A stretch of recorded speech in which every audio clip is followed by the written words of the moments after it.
Good morning, BNG 426 students. Welcome to yet another pre-lecture for yet another flipped classroom activity. We are going to kind of sum up and look at examples of metabolic flux analysis, metabolic control analysis before moving on. I figured I'd give this topic a little more space here in the class because it is a very important one in terms of metabolic engineering. And we're going to focus on a couple of different things. We're going to focus on biofuels as the product, a variety of organisms as the biocatalyst, and we're going to concentrate but not exclusively on the metabolic pathways of carbon fixation. So let us begin. Okay, so the biofuel, it is gaining steam, or has gained a lot of steam in the past 20 to 30 years, with people being frightened of the fact that we might run out of petroleum someday. Whether that's true or not, I'm not going to say, but it does make a nice alternative energy source. We use a lot of energy, so any kind of new energy source might be welcome in certain circles. Regardless of how you feel about that, basically the basic life cycle of biofuels, there is some kind of feedstock, whether it's corn, whether it's grass, whether it's animal fat or something like that. It is basically transported to a biorefinery. Probably the best option would be if a biorefinery was on site, but this is not a perfect world. The biorefinery processes and converts it.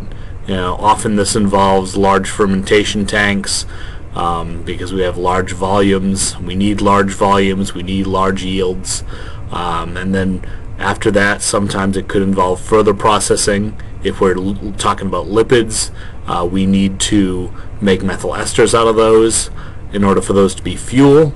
Once it's processed, whatever the biofuel is, whether it's an alcohol or a methyl ester, it is distributed potentially to a gas pump where you can put it in your car or your vehicle. Biodiesel, alcohol of some kind. Usually it's blended a little bit with gasoline for the time being. In some cases you could potentially use straight biofuel like isobutanol and fatty acid methyl esters. The dream of biofuels is that they are sustainable. Biomass is always being made. The sun shines, more biomass is made. They're cleaner burning. They don't have as many sulfur containing additives as petroleum. They're efficient. They do have combustion properties. Some biofuels have combustion properties that rival petroleum. So they're as efficient as petroleum, not necessarily more so, but as efficient is quite good. And essentially the whole bioprocess, the whole process engineering, metabolic engineering behind the biofuels movement is really a champion of innovation. And the answer to any kind of crisis should really be, let us fuel innovation with that, and biofuels is one of those things. Okay, so research in the past 20 years on biofuels, and maybe even more in the past 30 years, has exponentially expanded. And if you're from Brazil, you would argue that, well, for the past 40 or 50 years we've been using bioethanol. So you guys are behind the times, but that's neither here nor there, really. What we were attempted to do now is provide some sort of an infrastructure and some sort of processing and manufacturing where we can provide sustainable bio-based energy source, but to do that, that requires innovation and it requires groundbreaking advances, which are being fueled, pardon the pun, by government funding and private funding to a certain extent. But we need to find processes that make sense as biofuels. We can have an organism that makes a biofuel type molecule that is good, it combusts well, it has a lot of energy density, it's a great fuel molecule, but if it's only making 1 milligram of fuel molecule per every gram of glucose it eats, that's not a process that's really going to make sense on the face of it unless we can develop a strain that will produce a half of a gram of fuel molecule per gram or more, depending on the fuel molecule in question. So processes that make the most sense are high yield. They come from cheap feedstocks. They would be high volume as well. We would need to have 20,000 liter bioreactors or more in order to get a sufficient amount, because the end product is not something that's going to stick around. It's going to be burned. It's going to be put in your car or your truck or your generator, and it's going to be burned. Metabolic engineering can play a role in 2 of the above 3 process aspects anyway that I just listed. Metabolic engineering can have a say in high yield. It can also have a say in what feedstocks an organism uses. There are several biocatalysts that have been studied in biofuel manufacture. Here's just a list of some of them. For bacteria, Rhodococcus opacus makes a bunch of lipids in its cell cytoplasm, which can be removed and turned into methyl esters. Zymomonas mobilis is an ethanol-producing organism. Clostridium will produce butanol. For yeast, Saccharomyces cerevisiae is a famous one. For ethanol, Pichia pastoris and Yaroia lipolytica both produce lipids that can be turned into methyl esters. Algae is a popular choice of biocatalyst because algae will get its energy from sunlight and it will get its food from carbon dioxide, which we'll talk a little bit more about that later. Organisms like Chlorella and Chlamydomonas have been well liked in the biomanufacturing sector. Of course, there are larger organisms. The more complex organisms can also play a role in making biofuel or can make biofuel themselves. Soybean oil is often used, and palm oil has been thought of for biodiesel. Same with animal fat. And as long as we're eating sausages and steaks, there will be waste animal fat from slaughterhouses and butcher shops, and that fat might as well not just get thrown in the trash. We can render it, we can make methyl esters out of it, and that we can potentially make biodiesel from that. And so when you are picking or deciding on a process, when you're picking an organism or deciding a process, you have many choices. And we can think of this in terms of innate pathways, pathways that have already existed in a wild-type organism, or imported pathways, pathways that we've introduced via metabolic engineering into a unique organism. So for many different fuel molecules, there are innate and imported pathways to choose from. For ethanol, we've already named Zymomonas mobilis and some Clostridia. We can import ethanol production in E. coli and Corynebacterium glutamicum. Saccharomyces cerevisiae is there because we can make it eat xylose. That would be the imported pathway.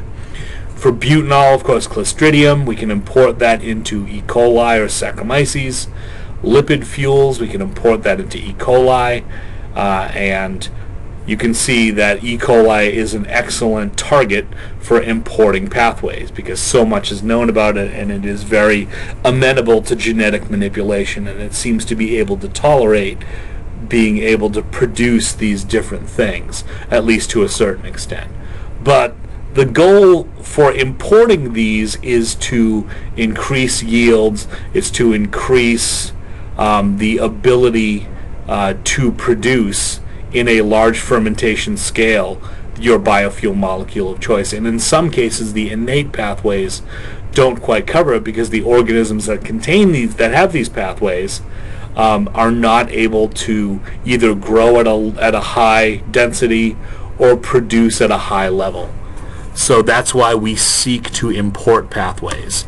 And that's really a lot of what goes on with metabolic engineering and why it is so useful and continues to be useful and will get even more useful. So there are many pathways, like we just discussed, for microbial fuel synthesis. There's many metabolites. There's many options available for things that you might want to make. We have, in terms of the carbon substrates, the the carbon sources: cellulose, glycerol, acetate, protein, carbon dioxide. These are all cheap substrates that can be used to produce biofuels via microbial conversion. So these all make excellent substrates here if we're going to do some metabolic engineering. For products, there's the choice of fatty acids or lipids, alcohols, different kinds of alcohols, longer and shorter chain alcohols, alkanes and alkenes, things that are energy dense and that will burn quite readily and that an organism could potentially make a lot of. So we can maximize productivity of a natural pathway in an organism, which does involve metabolic engineering, or we can introduce a heterologous pathway into an organism, which again involves even more metabolic engineering. So we can talk a little bit about carbon fixation, and we think about carbon fixation, carbon dioxide getting converted into some other biological molecule. We think of trees and plants as being able to do that via photosynthesis. There's the light reactions and then there's the dark reactions. So carbon fixation pathways represent the dark reactions, where they can convert the carbon dioxide they capture and put it into biological molecules. Carbon dioxide is the carbon source, of course. There are two other necessary, I'll call them compounds. In some cases they're not compounds. Obviously, if we're talking about plants and algae, the energy source is sunlight. Depending on how you look at it, I guess it could be a compound, but it is the energy source de facto for these photosynthetic organisms. Autotrophic non-photosynthetic organisms, like certain bacteria, Ralstonia eutropha being one of them, can use hydrogen and split hydrogen to make its energy sources and its source of reducing power. And there usually is an electron acceptor involved. For a lot of organisms, that electron acceptor will be oxygen, and essentially the molecule will accept electrons plus hydrogens and make water. And several carbon fixation cycles in several organisms have been identified, and some are more well studied than others. The most famous of these carbon fixation cycles is the Calvin-Benson-Bassham cycle, or in short, the Calvin cycle. It's in many autotrophic organisms, Ralstonia eutropha included. For plants, this is the dark reactions. These are the dark reactions, this Calvin cycle, where carbon dioxide is taken up. It's put into this biological molecule. It eventually becomes glycerate 3-phosphate, then the triose phosphate, which can be siphoned off, and gluconeogenesis will allow glucose to be made. And you can see this is a fairly energy intensive thing in terms of ATP spent, where we're using 9 ATP in order to make in order to do one cycle of the Calvin cycle. And where we get the ATP, where we make up the ATP, is after that, when triose phosphate becomes glucose, and then glucose can be consumed. So it is a net positive in terms of energy. It has to be. It has to be thermodynamically feasible, otherwise why would the cells do it? So they have to have a net gain of ATP, otherwise carbon fixation really would not be practical. Even though it sounds neat to us because we can remove carbon dioxide from the atmosphere and make things, but for these cycles to exist at all, they need to provide the organism with a little something. So the key enzyme in this cycle is known as rubisco. It's ribulose phosphate carboxylase. It does what it says, but rubisco is the key enzyme to know about here. It's basically where the rubber hits the road, as they say. Carbon dioxide comes in, and rubisco helps put it into a biological molecule. There are other carbon fixation pathways. There's more than just Calvin cycle. There are, and I'll only name them here, I'm not going to describe them too much. They're less well known than the Calvin cycle. There's the reductive TCA cycle, the reductive acetyl-CoA pathway, the 3-hydroxypropionate bicycle, hydroxypropionate hydroxybutyrate cycle, dicarboxylate hydroxybutyrate cycle. And you can see that a lot of these cycles are named by one of the key compounds that's present as an intermediate in these cycles. And these are all cyclic pathways to a great degree. There might be some branching off, but these are generally cyclic pathways. Many of these alternative cycles are performed by organisms that are still not very well studied. The Calvin cycle is performed by organisms like Ralstonia eutropha, organisms like plant cells and algae that are very well studied comparatively. And a lot of the organisms that have these alternative cycles are hard to grow, but these pathways can be designed into other organisms and not necessarily used in their native organisms. Because, like we said, to make biofuels you need to have something that is high yield, something that grows quite well, and these organisms where we got these other cycles, carbon fixation cycles, may not fit that bill. So researchers have determined what the minimal carbon fixation cycle would look like. It would look something like this, where we're putting in 2 molecules of carbon dioxide with specific enzymes here to make intermediates that actually are fairly famous here: alpha-ketoglutarate, isocitrate, succinate, succinyl-CoA. We can find these things in the TCA cycle. So you could imagine, and we see glyoxylate coming off, so it could potentially feed into the glyoxylate strand. So you could potentially envision a carbon fixation cycle made out of these 4 enzymes with these 4 intermediates. Note that this theoretical cyclic pathway does not have the ability to provide energy. In fact, it's using 1 ATP for every turn of the cycle. So this would not benefit the cell very greatly, but it does show that we can establish a minimal amount of enzymatic reactions to fix carbon, and in this case we're fixing 2 moles of carbon for every 1 mole of intermediate. So what we can do, we have used in silico research, we have used in vivo research to determine what's going on, to determine what can be done.